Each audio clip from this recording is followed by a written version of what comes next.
Halo para Hyungnim semuanya. Aku menemukan fakta dan detail kecil di manual solo leveling yang mungkin para Hyungnim belum tahu atau mungkin juga nggak berguna. Nggak usah bertele-tele, kita mulai dari yang ringan-ringan dulu. Orang ini punya intuisi tingkat S. Pada chapter yang kedua, setelah Sang Jinwoo dan kelompoknya masuk ke dalam portal, ada seseorang yang merasakan akan terjadi hal yang buruk pada Sang Jinwoo. Kalian lihat orang ini? Coba lihat dia bilang apa. Dia bilang, hanya saja pemburu Sang Jinwoo, aku sedikit terganggu karena kita tidak memberikannya kopi. Hyungnim paham maksudku kan?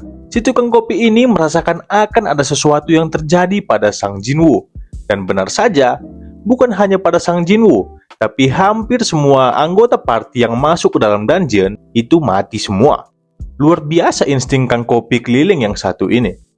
Selanjutnya ada Sang Jinwoo yang sebenarnya udah kuat saat masih di peringkat E.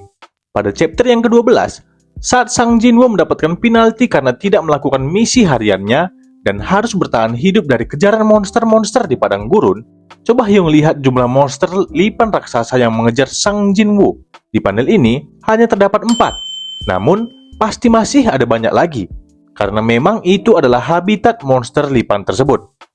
Terus, Hyung pernah terpikir nggak bagaimana Sang Jinwoo bisa bertahan selama 4 jam dari kejaran monster-monster lipan raksasa itu di habitat mereka sendiri? Ada dua kemungkinan yang bisa Serat pikirkan. Yang pertama itu, hoki si Sang Jinwoo berada di tier SSS, sehingga membuat semua serangan monster lipan raksasa itu tidak ada satupun yang mengenai dirinya.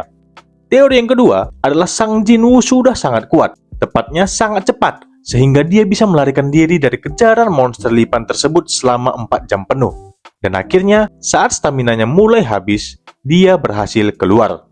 Bagaimana menurut para Hyungnim? Apakah para Hyungnim punya teori yang lain? Komen di bawah ya. Kita masuk ke teori yang agak berat, yaitu siapa sosok asli patung raksasa di Double Dungeon. Kalian pasti sering melihat gambar yang satu ini kan, di mana party Sang Jinwoo bersujud ke patung ini. Kalian pernah nggak kepikiran siapa sih patung raksasa ini? Karena dia patung, sosok apa yang menjadi inspirasinya?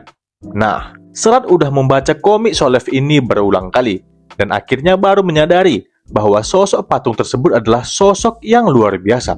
Coba lihat gambar ini. Sekali lihat aja, udah tahu kan siapa sosok patung terkenal ini? Benar sekali, patung tersebut terinspirasi dari si Absolute, Tuhannya di universe solo leveling ini.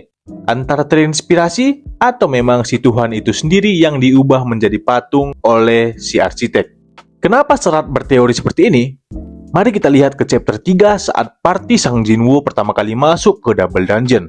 Tempat tersebut dinamai dengan Kuil Chartenon, dan terdapat komandemen yang harus dipatuhi. Yang pertama, sembah yang mulia. Yang kedua, puji yang mulia. Dan yang ketiga, buktikan kesetiaanmu.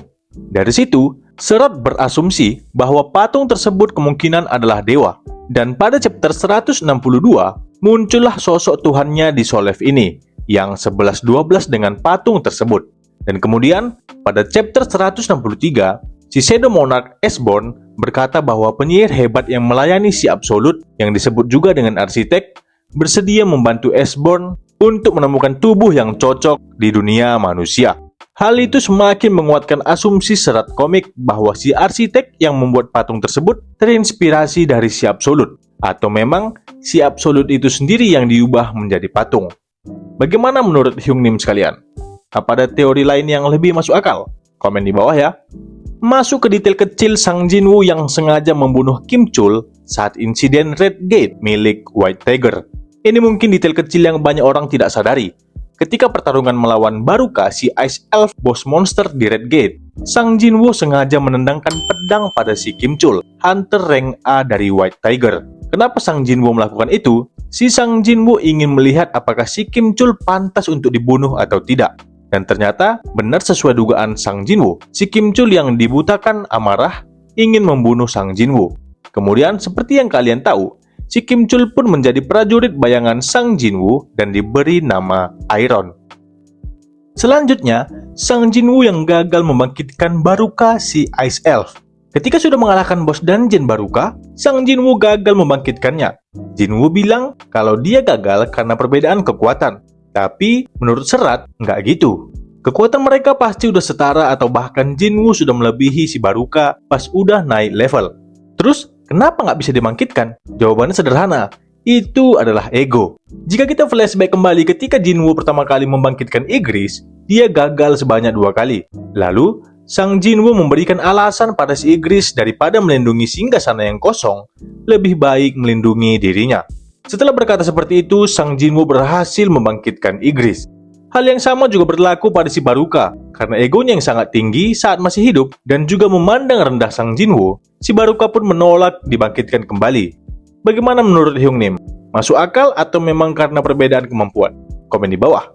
Lanjut ke fakta yang mungkin banyak tidak orang sadari. Saat Jinwoo menyerang Hell's Tower atau Tower Neraka, dari 100 lantai, Jinwoo hanya mengalami kesulitan sebanyak 2 kali, yaitu saat berada di lantai 50 dan lantai 100. Di lantai 50, Jinwoo menghadapi Avaricious Vulcan, penguasa lantai bawah. Kemudian, di lantai 100, saat Sang Jinwoo melawan Raja Iblis Baran.